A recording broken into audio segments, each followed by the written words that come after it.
Welcome back, Wheels and Weavies, to the channel Legendary, where today I'm going to, well, I've done it multiple times before in the past and it's never gone well before, but I'm going to try it again. I'm going to try doing a little bit of a tutorial, just generally about, well, FL Studio. This is mainly because, the one you might see in my comment section before, Art Crescent has wanted me to do it. I've heard a lot of people asking for more of this kind of stuff, even though I feel like I'm kind of messing it up. But I thought it was worth another try. The thing is that it's really hard to get started. Once you get started, it's really easy. In the process there, I can really easily show you, but I can never seem to make up my mind of whether I should show you the process of getting to the point once you started, or whether I shouldn't, because it's really tedious, but at the same time, if I leave it out, it might be something that you're really struggling with. But anyway, I'll just, enough about that, we'll talk about the very, very basics straight away, because, yeah, this is supposed to be aimed at kind of people who have literally just got FL Studio and don't understand it. So, there's a bunch of tabs over here, and when you see all this stuff, it won't always look like this. I don't know, FL Studio seems to change its mind about what you see as soon as you open it. But right now, recently, it's been shown in this format. So I'm going to turn off the mixer, which is this big thing over here. Oh, sometimes you have to double click it. There we go.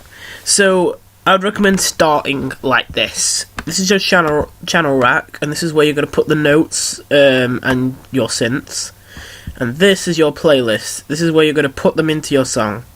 When you start, you've already got this pattern 1 thing over here. And if you click here, it will place the pattern onto the playlist. Now, of course, the pattern is blank because we haven't put anything in it. Now, this thing over here, the channel rack, as I said, is where all the synths are. Except for you can't see any. Should I go and add new channel? Oh, look at that! Actually, I only just realised that button. I thought, actually, I should probably see if that works. I actually go and add, but this is actually probably a better method. Yeah, you can go on here, and there's a whole load of synths to look at. This is really, really daunting, and I will tell you that you're probably only going to use about 4 of these, so it's something very difficult to wade through. Personally, I find myself using GMS, Harmer, Granulizer, and where's the other one?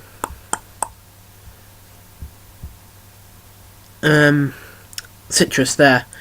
Yeah, those are the ones I tend to use, but I won't be worrying about all those right now, and there's another one that I'll be showing you just because it's a good one to start with.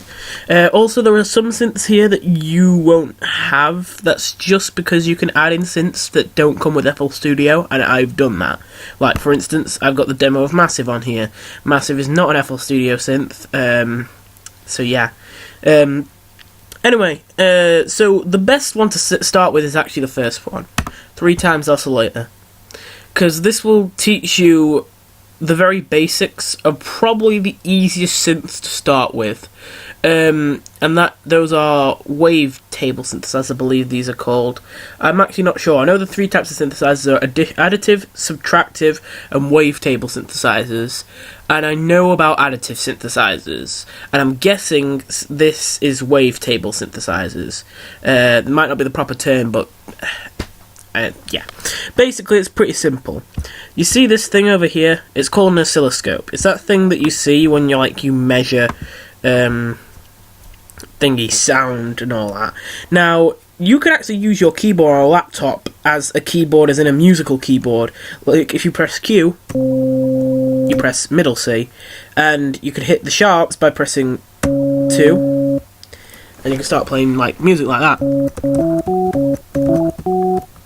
Now, it kind of sounds like an organ right now, and there's a reason for this. So, first of all, this is 3 oscillators.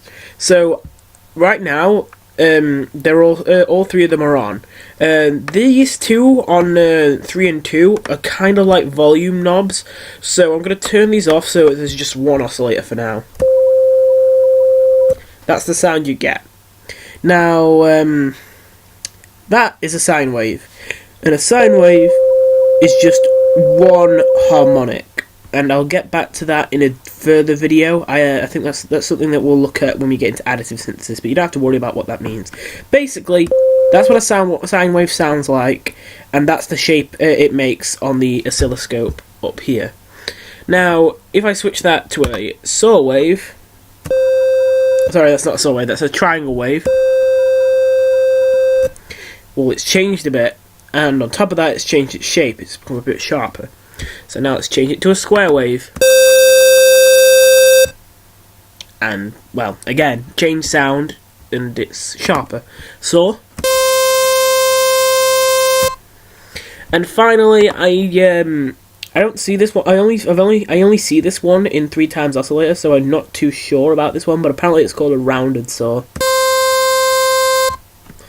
There's other options, but I think this one is just to import a waveform.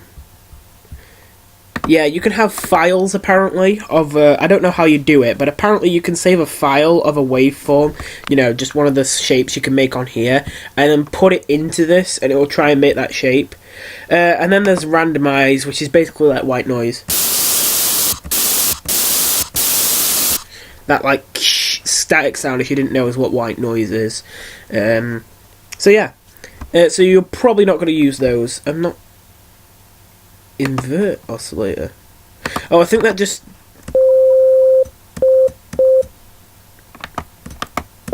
I think that just flips the wave shape the other way around. Yeah, I haven't used 3 times oscillator in ages. It's which is why I'm not entirely sure about all this stuff. But yeah, so this is a very, very nice and easy and simple one to start with, and you might start to play a square wave and think, that's a little bit harsh, let me add something else to it, let's make this a triangle. As you look up there on the oscilloscope, it's combined the wave and the triangle wave by having like these, the square and the triangle wave by having like these kind of sloped squares. And that's due to something called phase cancellation, which is another thing that we're probably going to get back to in a later video because it's pretty confusing for now. For now, more important things. We can now see that 3 times oscillator is over here. There is a green light here, which is, if the green light is off, it just makes no sound, so you can just turn it on or off, and if you right click it, you can go on solo to turn everything off but that, and if you go on solo again, it will turn everything back on. This is just the panning knob, so if you turn, this means that now if I play it, you'll hear it only out the left speaker, and if I play it now, only out the right. So I'm going to set it back to 50%, so it's centered. And now here's the volume, which is at 80% by default, and you can turn it up to this loud. But that is not the maximum volume you can get in FL Studio, and I'll explain about that later. If you want to get it back to what it was, but you don't want to get all fiddly and finicky with it, you can right click and tap reset, which will reset it to what it is by default. Also, if you ever want to get something specific on one of these knobs, and I think this works with almost every knob in every synth in FL Studio, there are a couple exceptions, you can hold control while moving it and it will move it slower. So if you're trying to get something really specific, you can hold control while doing it and it will slow things down. So yeah, you can also control the pan and the volume from over here in this part. As you can see, this moves the thing on there. And there's also a pitch knob, which I don't really use much, but basically you can just change, the pitch of it by sliding this, but that's not usually how you'd make notes. Now you can see, I can play something on this, but if I play, we don't hear anything, even if it's put into the song. It's because what I'm playing here isn't a part of the song yet. So I did spend a while explaining some very basic stuff there, and we haven't made a lot of progress, to be fair, but I want to be very thorough here, and I want to make sure that there's absolutely no chance that there's something you could have missed. So I'm going to talk about the piano roll right now, and I'll see you then.